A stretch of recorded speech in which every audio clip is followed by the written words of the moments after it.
మీరు లెక్క కట్టుకోండి. సంవత్సరానికి 365 రోజులు గెలిచిన అభ్యర్థి 5 సంవత్సరాలు సర్పంచ్ గా ఉంటాడు. 5 సంవత్సరాలు సర్పంచ్ గా ఉంటే 1825 రోజులు అవుతుంది. 1825 రోజులు అవుతుంది. 1000 రూపాయలు మనం తీసుకున్నట్లయితే రోజుకు 41 పైసా తీసుకున్నట్టు అవుతుంది. ఒక్క రోజుకు 41 పైసా తీసుకున్నట్లయితుంది. పిచ్చగానికి కూడా 41 పైసా ఇస్తే తీసుకోడు. ఓటుకు 2000 ఇస్తే 91 పైసా అవుతుంది. ఓటుకు 2000 ఇస్తే ఒక్క రోజుకు 91 పైసా అవుతుంది. 5 సంవత్సరాలు ఉంటాడు పదవిలా. 1825 రోజులు ఉంటాడు పదవిలా.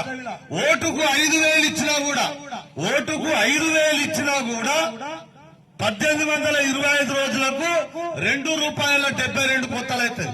₹2.72 కొత్తలవుతుంది. బిచ్చగాడు కూడా తీసుకుంటలేడు. ఇప్పుడు బిచ్చగాడు ఏమనుకుంటాడు? రూపాయి అని అంటలే, 10 రూపాయలు అంటాడు, 20 అంటాడు. మరి మనము 5000 తీసుకొని ఓటేసినా కూడా ₹2.70 కొత్తలు అవుతుంది ఒక్క రోజుకు. మరి ₹2.70 కొత్తల కొరకు, 91 కొత్తల కొరకు, 41 కొత్తల కొరకు పైసలు తీసుకొని ఓట్లేస్తే మనం ఎక్కడికి పోతాం? మన సమాజం ఎటు పోతుంది? మరి మనకు డబ్బు ఇచ్చిందంటే మనం పిచ్చగలం అవుతాం. ఓ రోజు అమ్మ పోతుంది, ఓ సర్పంచ్ సాబ్ పెంచినత్తలేదు అని అడతారు, ఇప్పిస్తా అంటాడు. ఒక్క